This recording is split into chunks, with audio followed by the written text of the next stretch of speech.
గ్రామపెద్ద రామయ్య మరియు సోమయ్య మధ్య సంభాషణ. పెద్దాయన, మీకు నమస్కారం.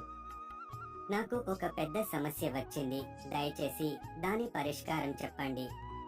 ఏమైందిరా సోమయ్య? నీ సమస్య ఏంటి? చెప్పు. పెద్దాయన, మా పొలంలోకి రమణయ్య ఆవులు వచ్చి పొలం మొత్తం మిసినై చాలా సార్లు చెప్పాను, కానీ ఆయన వినడం లేదు. రమణయ్యకు చెప్పి చూడు ఒకసారి. చెప్పిన పెద్దాయన, ఆయన మాత్రం తనది తప్పు కాదు అంటున్నాడు. సరే, రేపు నేను మీ ఇద్దరిని పిలిచి ఈ విషయం గురించి మాట్లాడుతాను. గ్రామంలో శాంతి పాటను కాపాడాలి. నీకు న్యాయం చేస్తా. చాలా బాగా చెప్పారు పెద్దాయన. మీ తీర్పు కోసం ఎదురు చూస్తాను.